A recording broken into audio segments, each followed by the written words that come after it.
Outset I am very overwhelmed. अगर मेरे pass कोई पर्सनल डायरी होगी और उस डायरी में important moments of my life, ऐसे अगर कुछ डेट से इवेंट्स के बारे में अगर मुझे लिखना है, तो मुझे ऐसा लगता है कि मेरी शादी हुई उस तारीख से भी ऊपर आज का दिन मैं लिखूंगा। वजह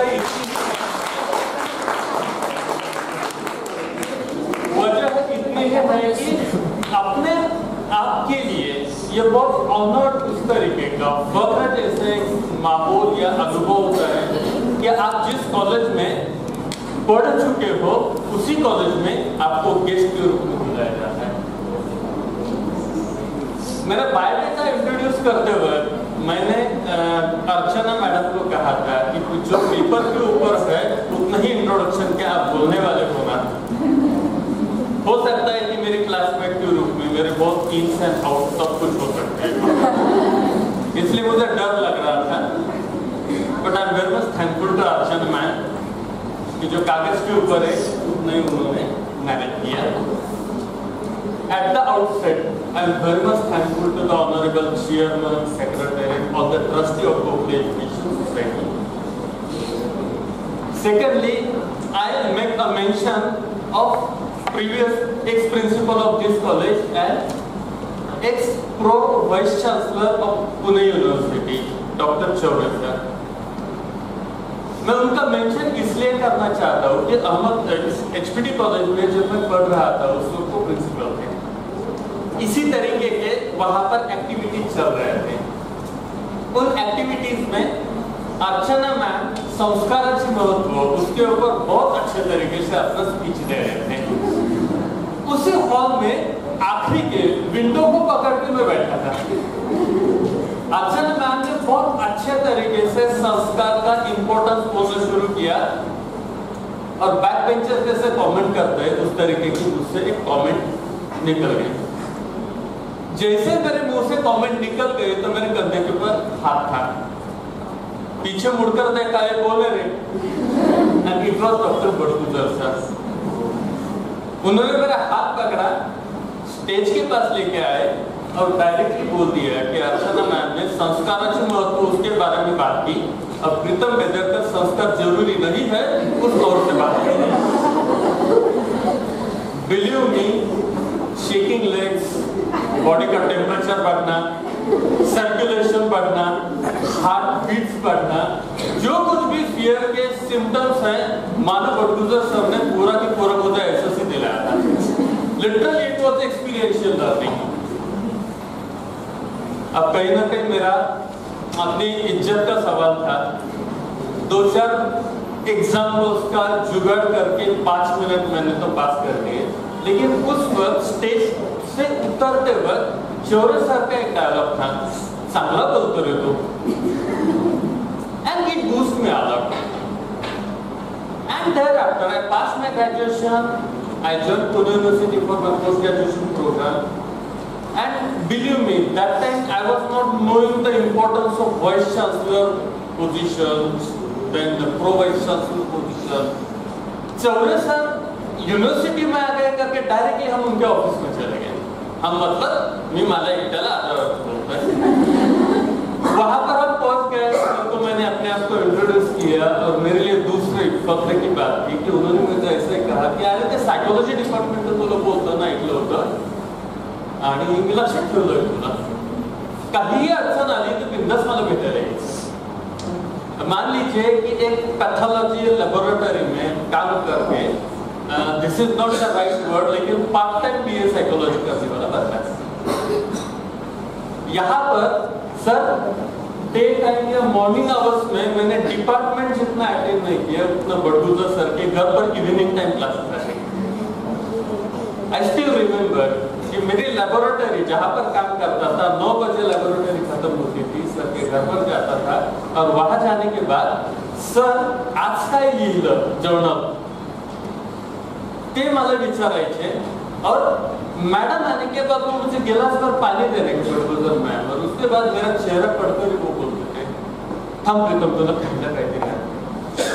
so she used to cook, she used to serve, I used to eat and Badgujar sir used to check my एक क्विज एक्सपेरिमेंट होते that's why I am saying की चौरे सरांना मी विसरू शकत नाही.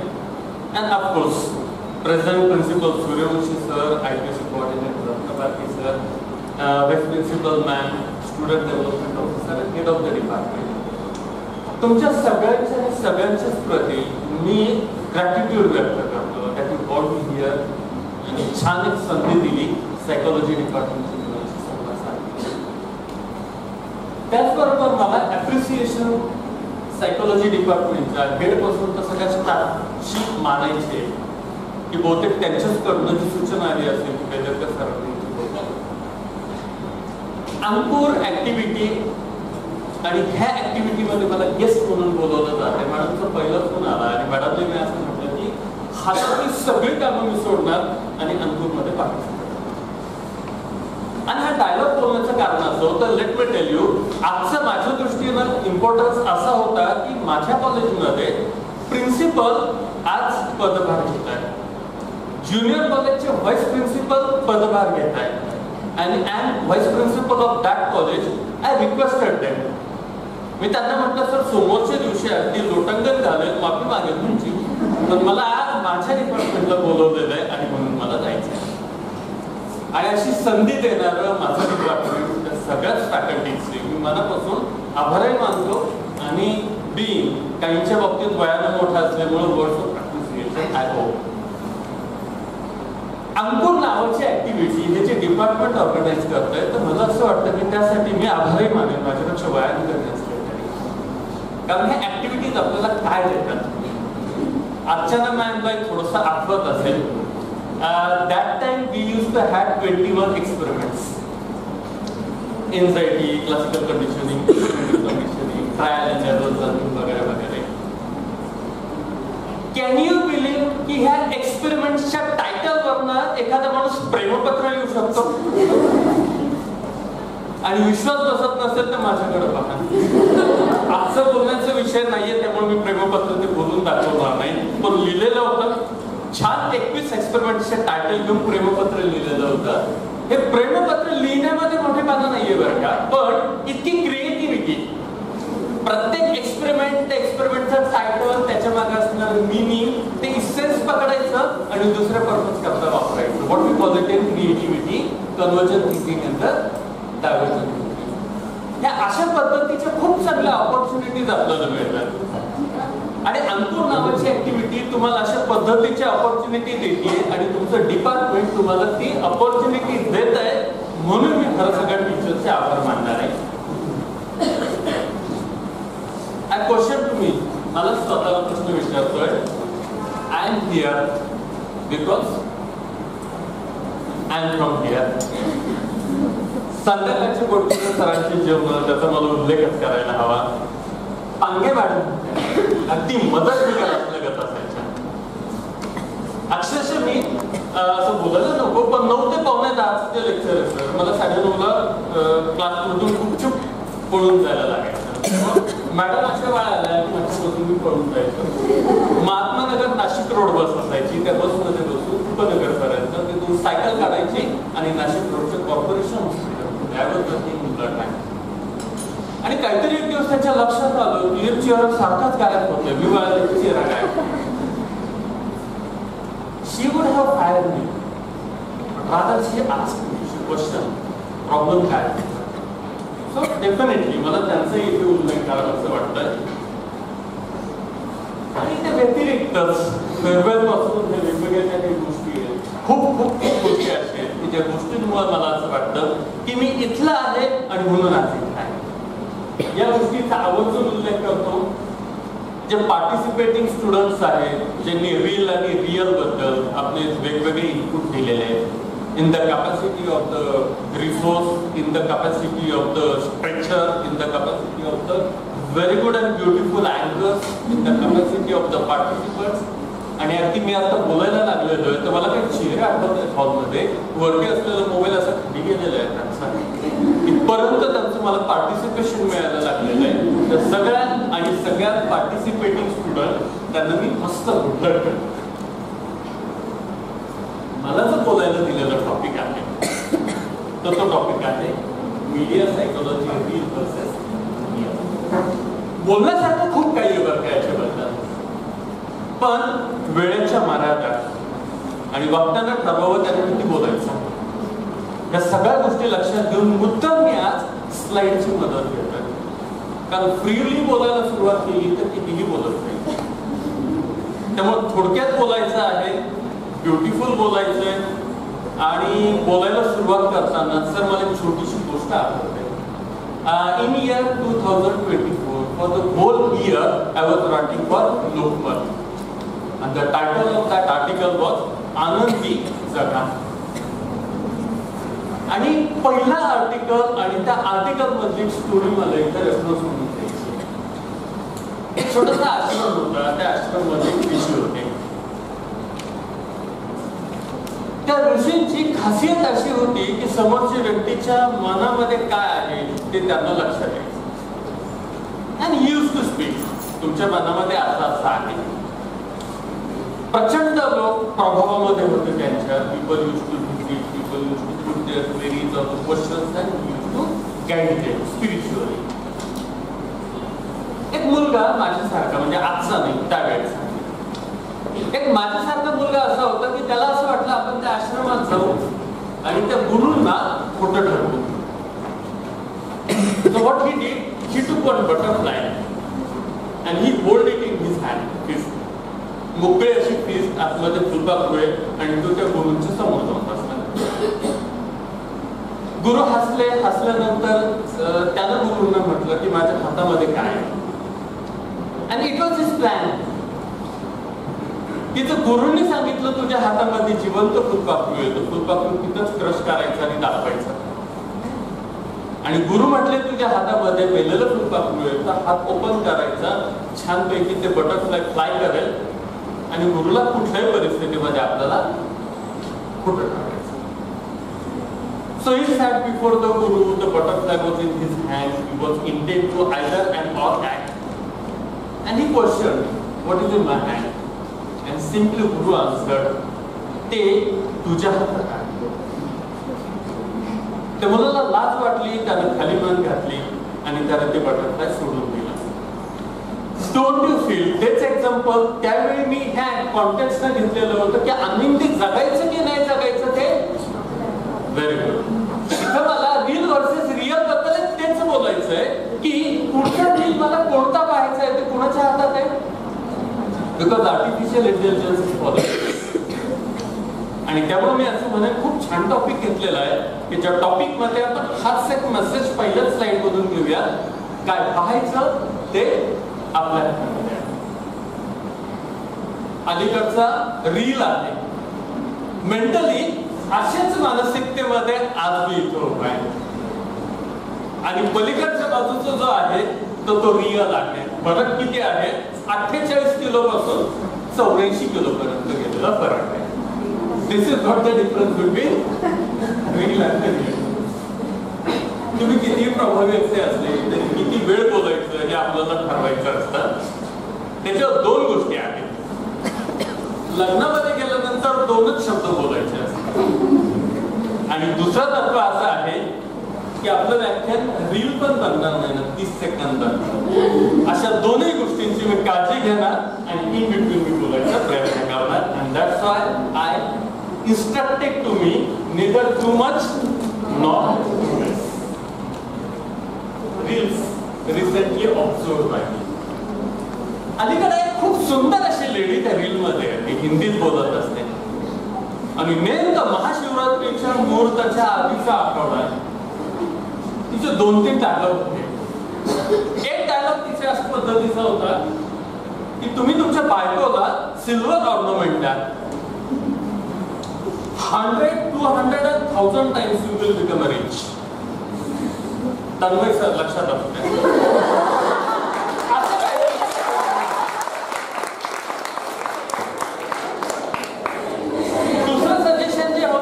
त्या रील मध्ये ते सजेशन काहीतरी गमतीदार होतं की तिचं असं म्हणणं होतं की इतर जे आहे ते तुम्ही तुमच्या हाताला इथं लावायचं, हात रब करायचा आणि 200-300 टाइम्स तुम्ही रिच होणार. तिसरं सजेशन तिच्याकडनं आलं आणि बिलीव्ह मी, म्हणून मी माझ्याशी हात वर केला ना, मी रील पाहत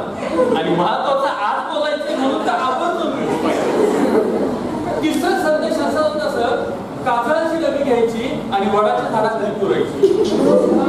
2 की 3 बुधवार काहीतरी ती पुरायची होती. What ever it is, it's real. आता रिअल काय तुम्हाला सांगतो. मुंडलिक नावाचा माझा एक सराफ मित्र आहे, कम नातलग आहे. त्याला रात्री 9:45 वाजता मी महाशिवरात्रीचे फोन केला.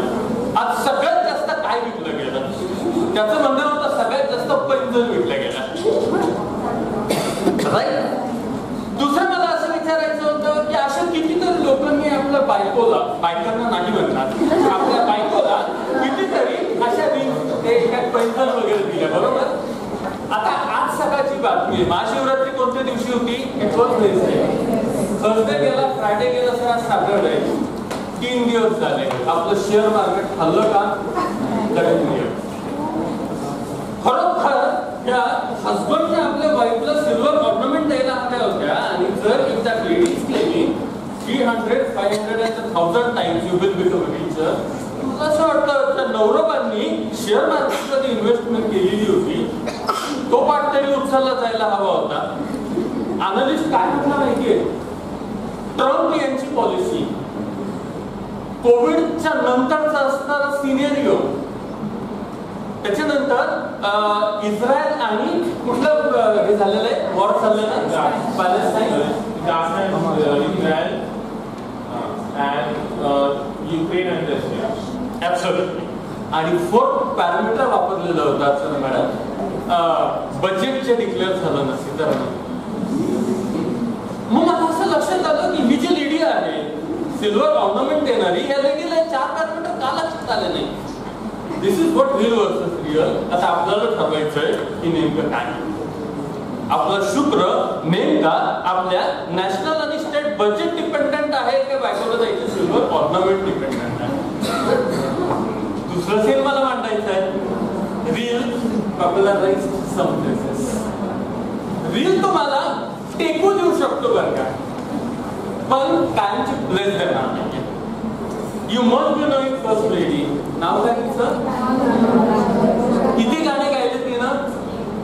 मला असं वाटतं रेल्वे स्टेशनवर तिनं हजारो शेकडो गाणे गायले असतील, पण लिफ्ट मिळाल्यानंतर तिने एकच गाणं गायलं आणि त्यानंतर तिचं करिअर थांबून गेलं. Reel can support you but reel cannot sustain.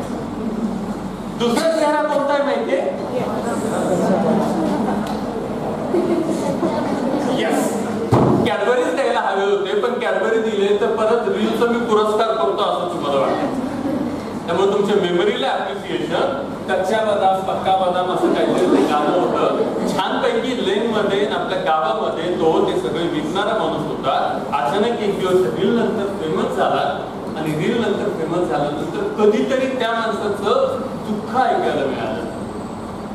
Can you imagine that when he was not popular, his ultimate aim was to sell the products, so dry fruits and everything.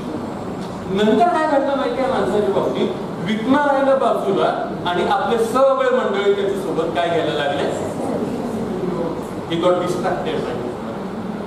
त्याला ना हे काम करता येईना आणि तिकडे त्याला कामामध्ये स्कोप नाही. आणि तिसरा चेहरा तुम्हाला माहिती काय, मोनालिसा. एकदम अलीकडे फेमस झालेली आणि ज्या लेडीनं कधी बाहेरचा जग मीडियाच पाहिलेला नव्हता, थेट तिला कॉन्ट्रॅक्ट साईन करून एका फिल्म इंडस्ट्रीत पाठवलं. म्हणजे थोडक्यात तिची रिंकू राजगुरू झाली. तिचं सैराट झालेलं आहे. ज्या रिंकू राजगुरूला आपल्याला माहिती नव्हतं, अचानक सैराट मधून पॉप्युलर झाली, एज्युकेशनला रामराम झालेलं आहे. So reel can give the stand, but it cannot sustain. That is my claim. What is the future? तर मला असं वाटतं रील नंतरचं फ्युचर विशेष काहीच नाही. रील्सवरनं काही डायलॉग्स आणि गाण्यांनाही पॉप्युलरिटी मिळाली. त्याच्यामधला एक विषय काय होता, तोडा फक्त टॉमी साडा फक्त लक्षात आहे सगळ्यांच्या. आजही मी असं म्हणेन की 70s आणि 80s मध्ये सॉंग्स तुम्ही ऐकायला लागाल आणि ते सॉंग्स ऐकताना तुमची मान हलते, तुमचे पाय हलतात and your mouth starts whistling, right. पण हे कुत्ता आणि तोडा आणि साडा काय चाललेलं आहे काय माहिती नाही. गाणं वाचलं, प्रचंड रील फेमस झाला सर, लाईक मिळायला लागल्या, त्याच्यानंतर सगळं ठरलं. म्हणजे या गाण्याचं देखील वायलीच कोलावरी झालंय बरं का. पुढचं मुद्दा अजून एक डायलॉग होता सर, साधा डायलॉग होता, बाई काय तो ते कितीतरी बायकांनी कितीतरी ठिकाणी बोललेलं असणार आहे, पण नेमकं तो त्याला विशिष्ट रिझन मिळाला. रिझनचा परिणाम असा आला की त्याच्यावरती करेक्ट गाणं झालंय आणि ते गाणं रीलवरती फिरतंय का मुलींचे मान हालायला लागले. आणि ते व्यतिरिक्त